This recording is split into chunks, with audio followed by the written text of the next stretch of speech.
Voilà. Allô. Bonjour, monsieur le bourgmestre. Voilà. Voilà, vous parlez avec Nathalie Ricaille qui anime cette matinée. Et virtuellement, vous avez devant vous une salle pleine qui est prête à entendre votre retour d'expérience. Donc tout le monde vous entend quand vous parlez. Je vais peut-être vous le signaler. C'est gentil, merci. Voilà. Monsieur le bourgmestre, il était prévu, et nous avons devant les yeux votre présentation PowerPoint. C'est ma collègue Audrey Pollard du Parc Naturel qui va se charger de diffuser les diapositives. Il était prévu que vous fassiez état de votre retour d'expérience et plus spécifiquement du règlement général d'indemnisation communale que vous avez mis en place pour les agriculteurs de la commune, et peut-être aussi un retour d'expérience sur d'autres outils, des outils connexes qui vous permettent de gérer au mieux des possibilités cette problématique d'érosion des sols, de coulées boueuses et d'inondations. C'est bien ça? Voilà, tout à fait. Eh bien, on vous écoute. Voilà, je voudrais en tout cas vous saluer tous, notamment les représentants du GISER avec lesquels j'ai déjà eu des contacts, tous les représentants provinciaux. Excusez de ne pas être présent, mais voilà, l'impossible nul n'est tenu. Les petits bourgmestres, les bourgmestres de petites communes sont sollicités à n'importe quelle heure du jour et pas de la nuit, heureusement, merci. Mais voilà, je vais essayer d'être le plus clair et le plus rapide possible. Donc ici, on a plus ou moins une quinzaine d'années d'expérience et je veux dire qu'il faut tout le temps remettre l'ouvrage sur le métier puisque la situation d'une année n'est pas nécessairement celle d'une autre. En l'occurrence, l'importance aussi des cultures plantées, s'il s'agit de lin, de maïs, de pommes de terre, qui sont évidemment souvent catastrophiques si elles sont mal plantées. Donc ici, je vais repasser en revue le PowerPoint qui vous montre quelques petits aménagements qui peuvent vraiment changer la situation de votre commune et qui coûtent très peu cher et qui sont très bon marché. Enfin, je vous propose de passer au slide 1. Donc là, vous voyez la situation en cas d'inondation. Donc c'est pas triste, on a 15 cm d'eau sur la rue du Skier, là en l'occurrence. On va passer au slide 2.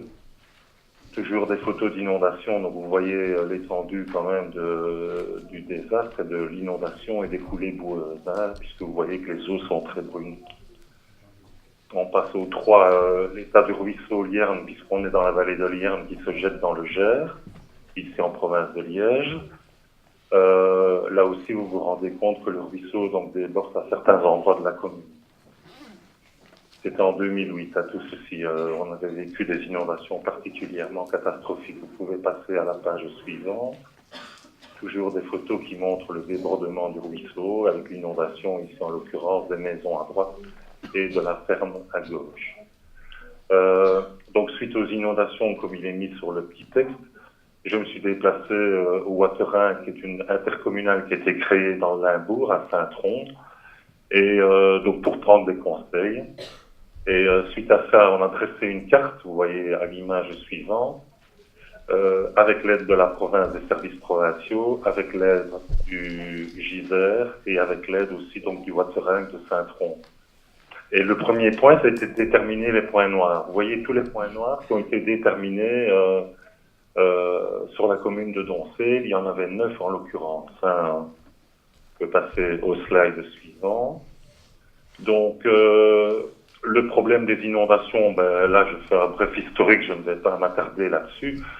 Ça a été malheureusement un remembrement précoce, donc en 65, mais qui a été mal conçu puisqu'on a absolument rempli tout ce qui était fossé creusé et fossé à ciel ouvert. Et dès lors, d'amont en aval, on a énormément de boue et d'eau à la moindre précipitation. Voilà. Le slide suivant, c'est toujours les raisons principales. On va passer au slide suivant. Donc simplement pour vous dire que la commune de Doncé a été une des chevilles actives, en tout cas au niveau de la création du contrat rivière chez nous. Donc évidemment, le contrat rivière Meuse-Aval est aussi un soutien par rapport à toutes les actions qu'on peut mener, notamment de sensibilisation. Le slide suivant sont pas hyper parlantes, mais en définitive, en SB, on a des bassins versants relativement doux en tout cas en l'occurrence, mais qui s'étale sur des dizaines de milliers d'hectares. Dès lors, en aval, la situation est souvent catastrophique avec ces eaux qui ruissellent donc d'amont en aval. Donc simplement ici pour vous montrer évidemment certains champs qui peuvent poser problème, notamment les betteraves si les orages sont précoces au mois de mai, mais surtout les pommes de terre, le lin aussi qui peut poser des problèmes, ainsi que le maïs. Voilà, des petits aménagements au niveau de la commune, au niveau des avaloirs, tout simplement. Avoir recours au gueulard, donc c'est l'expression d'un avaloir mais à l'ancienne, et qui permet déjà d'amener des petites solutions rationnelles et qui sont effectuées par les ouvriers de voirie, donc qui ne coûtent pratiquement rien à la commune, et qui vous permettent, donc vous passez au slide suivant, les 3-4 slides qui suivent, pour arriver à un petit pertuis. En définitive, là, on a créé une obstruction à un égout qui fait 1000 de diamètre, c'est-à-dire 1 mètre de diamètre. Donc, pour freiner le ruissellement des eaux et des boues d'amont en aval, on a fait un ajutage ici de 10 cm, mais on peut le réduire à 5 cm aussi. Et on se sert du champ, si vous passez au slide suivant. Donc vous voyez d'abord un tri qui permet de retenir tout ce qui est déchets de bois et éventuellement de végétaux arrachés. Et donc un ajutage ici qui fait une dizaine de centimètres, mais qui peut encore être réduit. Et on se sert du champ, passez au slide suivant, comme bassin d'orage en définitive, avec un plan pluie qui a été inauguré ici dans la commune et qui est assez original, puisque pour avoir des résultats concrets en passant au slide suivant, on parvient à ce moment-là à pouvoir aménager certains champs avec l'aide des fermiers, mais en les indemnisant à raison de 1 300 € à l'hectare. Alors ça va peut-être vous paraître cher, mais quand vous consacrez 400 ou 500 mètres carrés à retenir les eaux, c'est autant d'argent que vous ne devez pas dépenser en aval dans le curage des égouts. Donc c'est un investissement qui est tout à fait rentable et qui permet de gérer la situation, comme je l'ai déjà dit, mais c'est très important, d'amont en aval et pas uniquement dans la vallée. Ici vous voyez, je ne sais pas si vous êtes sur le même slide que moi, donc au niveau d'un champ et d'une rue qui permet de faire un barrage naturel et voilà.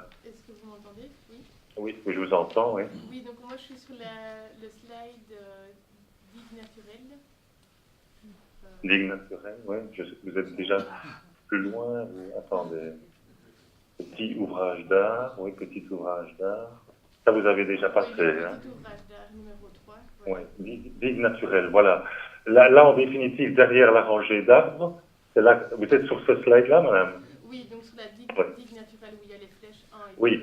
Voilà, tout à fait. Donc toutes les eaux arrivent dans un égouttoir, si vous voulez, en tout cas dans un rétrécissement. Derrière les arbres, vous avez un chemin vicinal qui passe, avec un égout justement de 1000, mais qui a été réduit à sa plus simple expression, et c'est le champ qui sert de bassin d'écrêtage temporaire. Si on passe au slide suivant, vous voyez, le fossé n'est pas nécessairement très grand, il fait un bon mètre. Mais vu la faible déclivité du terrain, ça nous permet de pouvoir stocker des milliers de litres d'eau, des milliers de mètres cubes d'eau, et ainsi donc de pouvoir freiner et de casser l'inertie de l'eau et la vitesse de l'eau, hein, et de maintenir les boues qui sont très riches par les engrais naturels et artificiels, et dès lors d'éviter la casse. Donc, vous le voyez sur le slide digue naturelle. Si vous passez sur le suivant, vous voyez de nouveau un autre chemin de remembrement qui sert de barrage naturel, en définitive, entre deux champs et qui permet de stocker un maximum d'eau lors de gros orages dans le champ avant de laisser les eaux s'écouler par un ajutage réduit de 5 cm de diamètre. Hein. Donc, je rappelle petit ouvrage d'art au 4. De nouveau, l'ajutage, il est relativement grand, mais on peut le réduire évidemment en fonction des circonstances. Et toujours, donc cette indemnisation, en accord avec le fermier, si dégâts il y a, les conventions qu'on signe avec les agriculteurs nous permettent d'indemniser le fermier, et comme ça, les deux parties sont prenantes et seront surtout satisfaites de la gestion des inondations. On passe au slide suivant. Là, vous voyez un terrain vierge avant lotissement, donc c'est le prévert, digue, exutoire et tournière. Donc, avant la construction du lotissement, on a déjà imposé aux lotisseurs de réaliser donc une tournière, donc c'est-à-dire une bande jachère, avec une digue, un exutoire de nouveau avec un ajutage réduit, avant la construction du lotissement. Hein. On passe au slide suivant. Là, vous voyez le lotissement réalisé. Avec les deux flèches 1 et 2, donc mesures demandées dans le cas d'une construction d'un lotissement. Et donc on a un petit barrage en aval qui permet de récolter toutes les eaux de ruissellement qui viennent de nouveau via le bassin versant d'un mont en aval. Ce sont des petits aménagements qui ne coûtent rien à la commune, mais qui sont terriblement efficaces.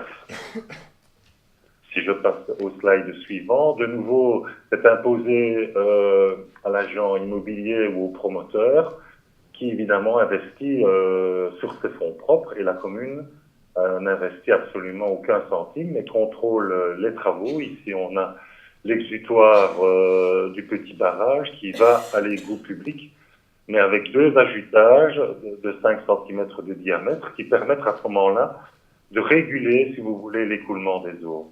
Et on sait que la problématique lors des orages se situe souvent sur un quart d'heure, 20 minutes. Donc, quand on peut gagner 10 minutes, un quart d'heure sur l'écoulement d'un bassin versant, ben, c'est tout gagné, évidemment, par rapport à l'aval. Et c'est comme ça qu'on parvient à réguler les écoulements des eaux et à éviter les inondations, à maintenir les terres alluvionnaires sur les champs, et Dieu sait si c'est important de garder toutes ces terres riches à l'endroit où elles se trouvent, en l'occurrence sur le champ et pas dans les égouts publics. Le slide suivant, ben, vous voyez là le diamètre du pertuis, mais en sachant qu'il y a toujours un exutoire avec un diamètre fortement réduit. Ici, vous voyez des canalisations donc, qui peuvent contenir de 10 à 12 000 litres.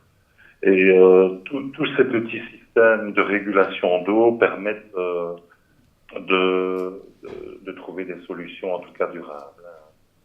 De nouveau, là, ici aussi, avant un lotissement, on a déjà étudié la problématique des ruissellements d'eau. On impose, par exemple, des citernes parfois de 30 000 litres à la sortie du lotissement, et ce sont des améliorations qui changent un petit peu la face des choses, même si elles ne sont pas déterminantes. Hein. C'est un point supplémentaire par rapport aux luttes contre les inondations.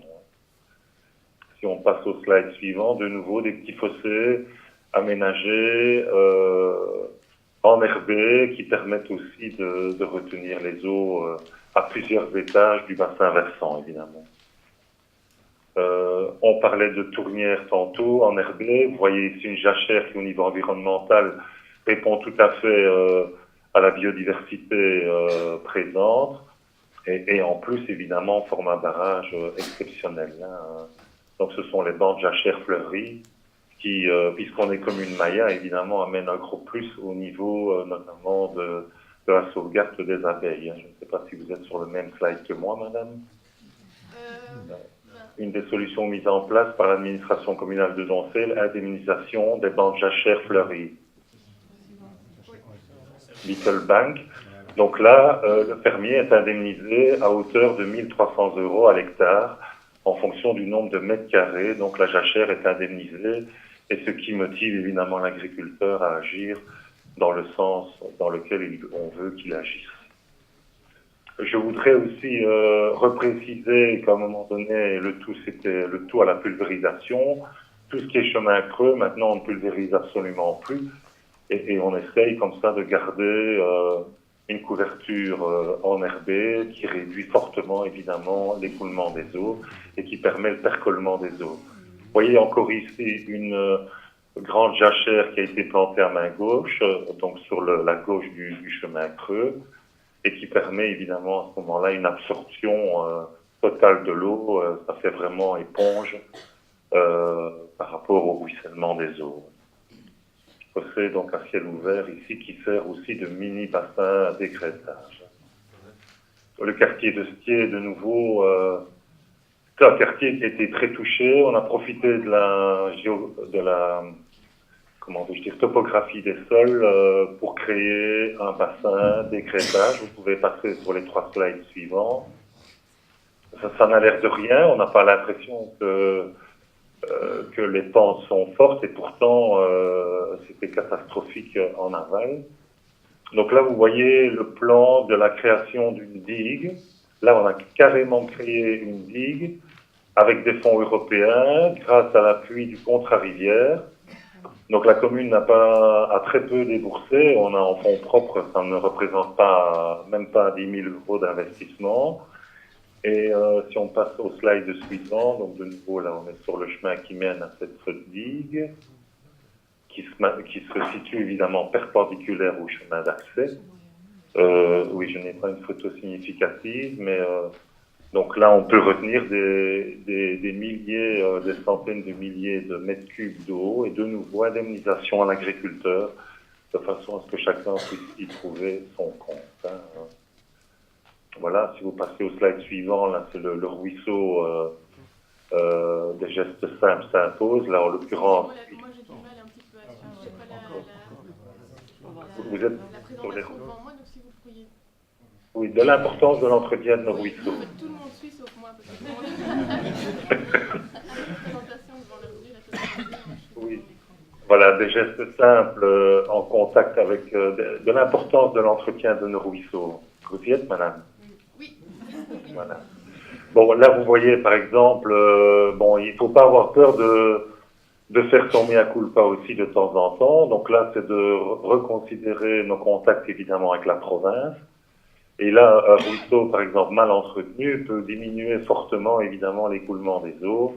Donc, grâce aux services provinciaux et à une bonne relation commune-province, on parvient à avoir des nettoyages récurrents, en tout cas, du ruisseau de Vierre. De nouveau ici, au slide suivant, vous voyez les aménagements au niveau d'un centre sportif. Là aussi, énormément d'inondations. Une simple petite digue autour du hall de sport a permis de mettre complètement le hall de sport hors eau. Hein. Vous voyez la flèche en S. Et donc là, on a un mini bassin d'écrêtage au pied de l'église. Les eaux percolent, alimentent les nappes aquifères. Donc voilà, au niveau environnemental, c'est 100% de bénéfices. Hein. Passer au slide suivant. Là, en plus, on avait un ancien château féodal, donc avec des douves existantes, qui servent en stade ultime de bassin d'orage temporaire, quoi.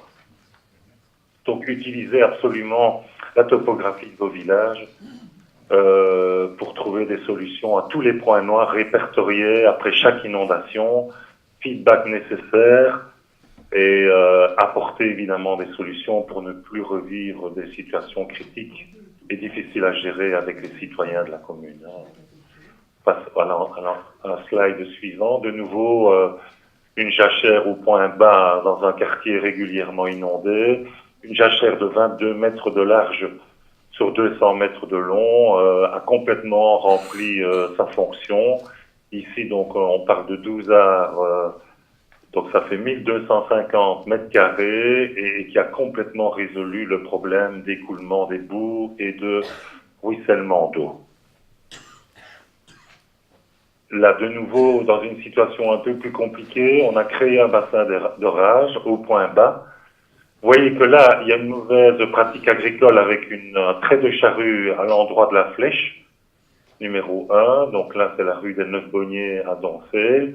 Donc là, je suis intervenu auprès du fermier pour évidemment faire une entrée d'eau dans le bassin d'orage pour que celui-ci puisse servir. Hein.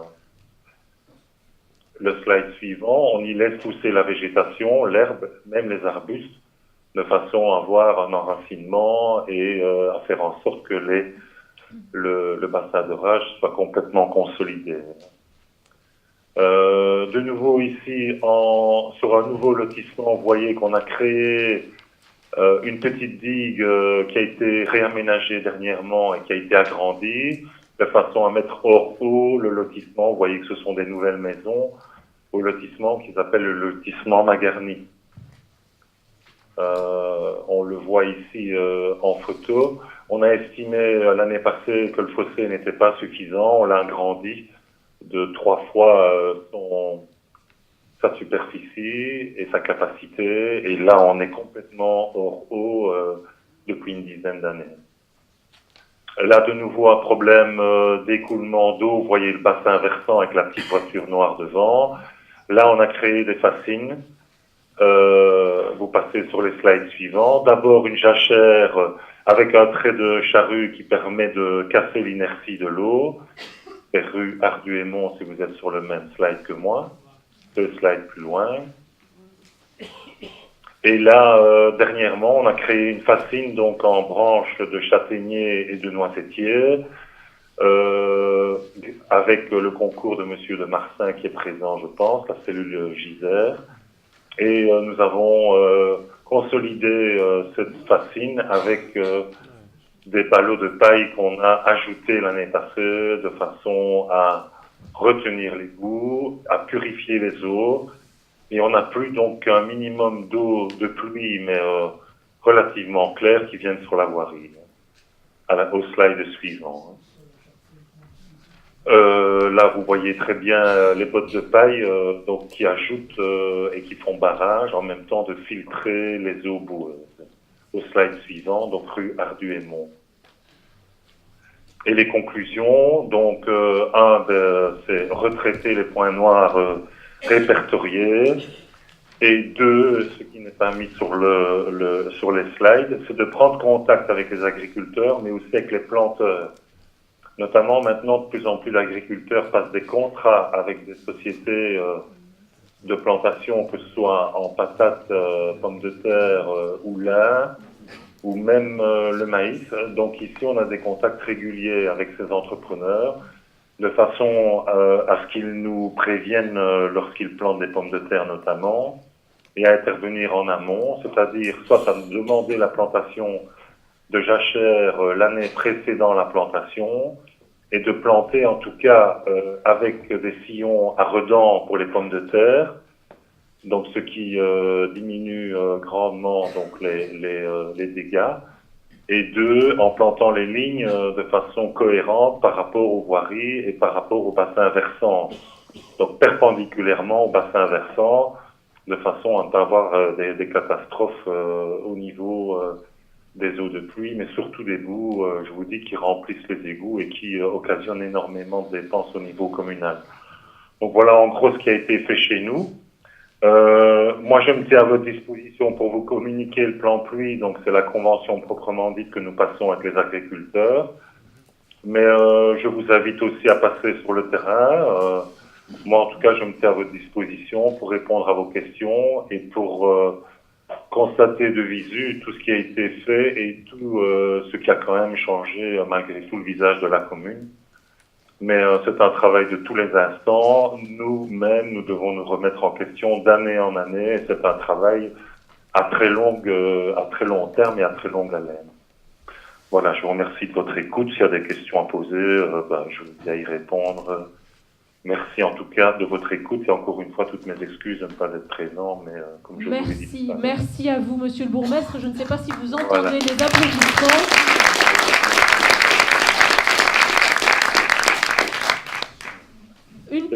Vous avez entendu? Oui, c'est très sympa, oui. Voilà. Une question quand même. Vous avez évoqué vraiment de manière extrêmement brève le règlement général d'indemnisation communale que vous avez mis en place. Est-ce que vous pouvez y revenir de manière synthétique, parce qu'on n'a pas beaucoup de temps pour échanger. Je voudrais peut-être donner la parole à la salle aussi, mais je sais que c'était un des points clés que nous voulions évoquer avec vous ce matin. Oui. J'ai l'employé responsable ici à côté de moi. Donc, elle se tient de toute façon à votre disposition pour vous envoyer une copie si vous faites la demande ici à la commune de Doncel. Donc, à ce moment-là, vous avez une convention type, si vous voulez, que vous pouvez adapter à votre commune. Hein. Il suffit de la faire passer au conseil communal, de la faire voter. Donc, nous, on accorde des subventions et en tout cas des indemnisations financières en amont des orages, évidemment, et elles sont parfois complémentaires au PAC, donc aux primes octroyées par la province et la région wallonne. Et voilà, c'est la seule façon d'avancer, hein, c'est de donner des indemnisations pécuniaires aux agriculteurs. Sinon, les premières années, on n'a pas taugé parce que les agriculteurs ne sont pas du tout convaincus, comment vais-je dire, de nos expérimentations. Donc, le problème est réglé à partir du moment où on les indemnise. Voilà. C'est une manière de soutenir l'élan, et il y a en ratio par rapport au nombre d'agriculteurs présents sur la commune, combien utilisent ces subventions?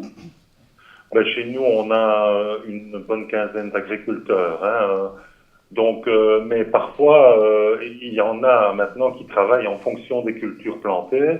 Moi, j'avais interpellé, et s'il y a du politique de votre côté, la province, de façon à demander d'essayer de créer un audit des plantations de culture, donc des rotations de culture, et ça résoudrait à plus de 90% les problèmes. Le jour où on peut appréhender le type de culture qui va venir l'année suivante ou l'année ou 2 ans plus tard, à ce moment-là, on peut travailler en amont. Ça, c'est très difficile au niveau de la province d'avoir un soutien à ce niveau-là. On en a pour bien d'autres choses, mais là, manifestement, on se place en porte-à-faux par rapport à certaines lois, en l'occurrence. Voilà. Alors, monsieur le bourgmestre, je me tourne vers la salle pour repérer éventuellement une main qui se lève s'il y a une question à votre endroit. J'en vois pas, mais... Voilà, ça représente plus ou moins maximum entre 10 et 15 000 euros d'indemnisation. D'accord. Mais je vous garantis que c'est regagné 10 fois au niveau du curage d'égout. Hein.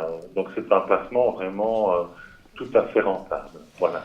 Voilà, alors il y a une question pour vous. Monsieur le bourgmestre, bonjour. Philippe Villico, je suis éco-conseiller à la commune de Sidy. J'ai hâte de lire vos conventions type. C'est l'aspect gestion avant crise, évidemment. Je suppose que la gestion des petits ouvrages incombe probablement à la commune. Qu'en est-il de l'après-crise, notamment des gros atterrissements? Merci. Alors Audrey va relayer la question bourgmestre qui n'entend très mal entendu, pas la salle. Excusez-moi. Donc la question concernait la gestion post-crise. Donc qu'est-ce que vous mettez en place après une... Ces réunions de collège, parfois le jour même. Donc là, les échevins sont mobilisés, le bourgmestre aussi. On est une petite commune de 3100 habitants, mais il faut absolument être présent directement. Et alors, prise de contact immédiate avec l'agriculteur, si possible en cours d'inondation, comme ça il se rend mieux compte de la situation. Et donc il faut battre le fer quand il est chaud, prise de contact avec l'agriculteur dans la quinzaine, et donc proposition concrète quant à une amélioration des lieux. Voilà. Alors, vous m'aviez dit au téléphone que vous invitiez vous m'aviez dit au téléphone que vous invitiez toutes les communes à venir voir chez vous les aménagements que vous avez réalisés pour que ce soit peut-être plus concret. Donc je voulais le répéter ici devant tout le monde. J'ai pas la prétention de me prendre au sérieux, c'est simplement de l'observation, c'est du vécu. Mais voilà, moi je suis ouvert en tout cas à toute rencontre avec n'importe quel bourgmestre ou échevin ou conseiller communaux ou quelque organisme que ce soit.